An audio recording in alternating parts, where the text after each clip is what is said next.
This is the third part of a story I've been telling about the best campaign I've ever run. The system is a mashup of Redbox, 30, 5e, and several non-D&D systems.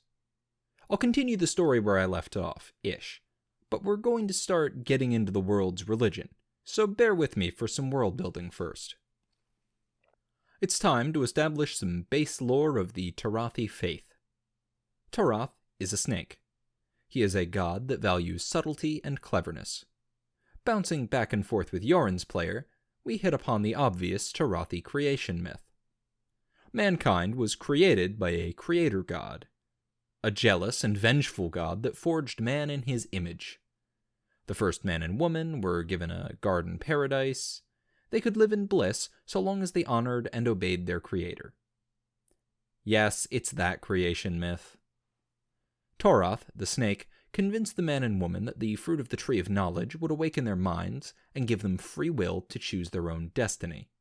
Yum yum, fruit of knowledge. The creator god threw a shit fit and kicked them out of paradise. Torath taught the man and woman how to live in the cold, dark world of mortality. Torath taught them to be thoughtful and self-reliant. So basically, God is the devil and the devil is God? Man, we think we're so fucking cute, don't we? Cool splash effects, though.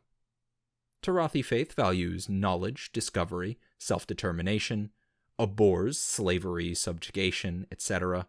Let's take it even further. Snakes have ambiguous genders. Most call Torath he, but scholars say this is just a mortal oversimplification. Men and women, equal in Torath's eyes. The church clergy open to all. Terathi faith is a decent beacon of egalitarianism and enlightenment in our Dark Ages world. It's not perfect.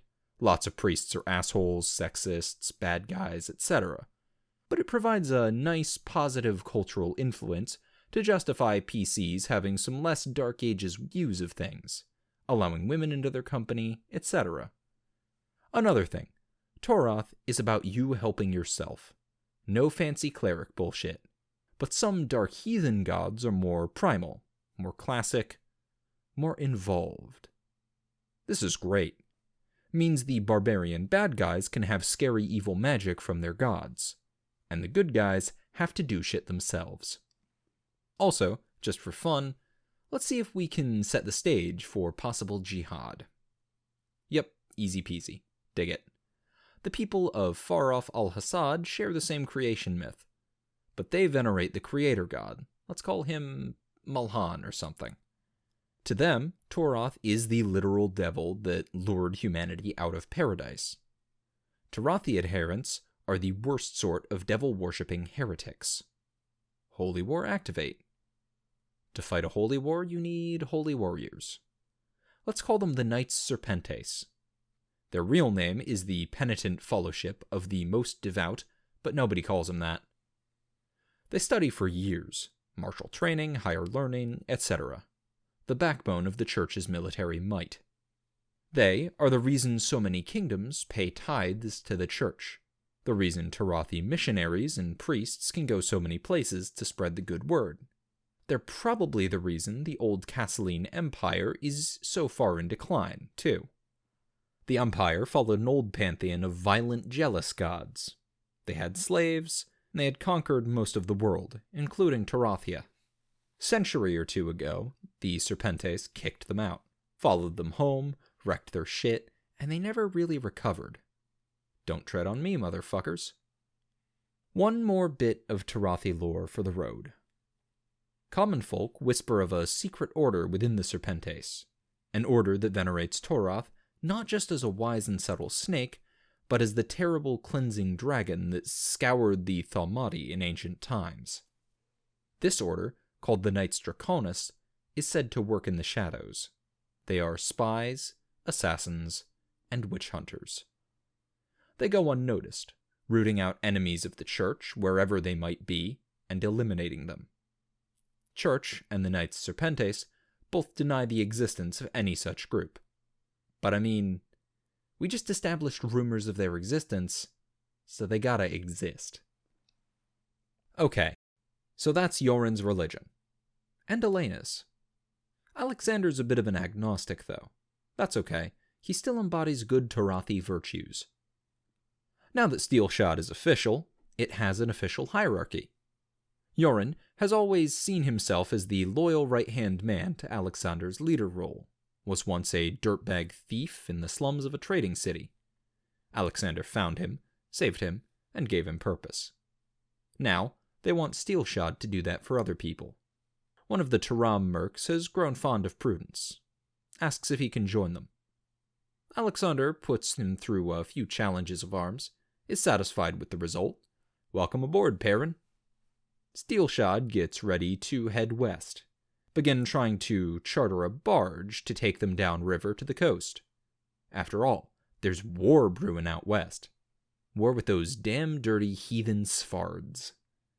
Before they leave, they discover that a couple of Svardic longships have been seen rowing upriver. Sure enough, the ships stop at Yerevan. Apparently, a Svardic high priest has come to spread the word of their freaky faith and warn everyone of their impending doom. Yerevan is a trading hub and tries to remain neutral. Svards are let in, and the priest, Hakon, begins proselytizing. Primary Svardic god is Vlar, a shadowy entity that lives in the depths of the sea and rewards those that spill blood in his name. Yerevan is pissed. He's not okay with this blasphemous bullshit. Alexander isn't crazy about it either. He's worried about the longships full of reavers. After all, Elena lives here now. Svardic culture is extremely brutal, valuing strength and skill at arms. They can use that. They start hatching a plan. They confront Hakon when he's down at the docks preaching doom and gloom. They challenge his people to combat, right there on the docks. If they lose, their ships fuck off. Svards can't back down from a fight. Alexander goes first, facing down one of the Svardic champions. Svard has a brutal sword and board style, using the shield as a weapon to force openings. Alexander's leg is still busted up. No fucks given. Alexander trounces the Svard. His sword is hitting harder than it used to.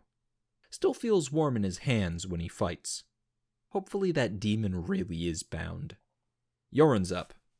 Svard is like 1.5 feet taller, outweighs him by 100 pounds. Yerevan's not about to let a filthy heathen get the better of him. He jukes the motherfucker, controls the flow of battle, and at the best moment possible, knocks the Svard off the docks and into the river. The Svard loses his weapons and shield, and barely manages to drag himself back up onto the dock. Hakon is disgusted with this failure, steps forward, and murders his own man. As his champion is dying, he paints Svardic runes on the dock in the man's blood, consecrating the battlefield in Vlar's name. Yerevan will have none of this. He whips it out and pisses the bloody runes away. He tells Hakon to get his ships gone. Quite the crowd-pleaser Yerevan is. Once the Svards have fucked off, Steelshod does the same. Finally on the road. Well, the river, anyway. If they were interested in fighting Svards before, now they're downright gleeful at the prospect. Which is good, because during their week plus on the river, they run afoul of another Svardic longship. They catch it in the middle of raiding a fishing village, and fuck their shit up. They free the oar slaves. One slave catches their attention. A smart, well-spoken Svard.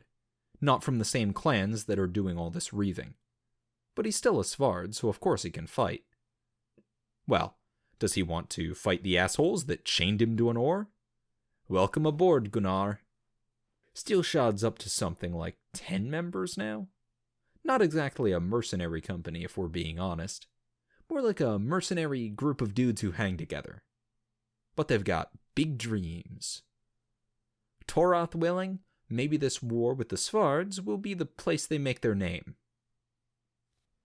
Thank you for tuning in to Steelshod, a series by Mostly Rights, narrated by Tailforge. You can find every chapter in text format, as well as character sheets, setting information, maps, and rule documents on the Steelshod tabletop system in the link below. If you'd like to support the channel, you can pop down to the description and use the Patreon link for recurring donations, the paypal.me link for one-time donations, the Teespring link for shirts with the incredibly cool background art by nobody, or use the DriveThruRPG affiliate link the next time you're looking to try a new system. If you'd like to support the author, you can find Steelshod merch on the mostlyrights.com store, or donate to the Mostly Rights Patreon, which are both linked on reddit.com/r/mostlyrights down below.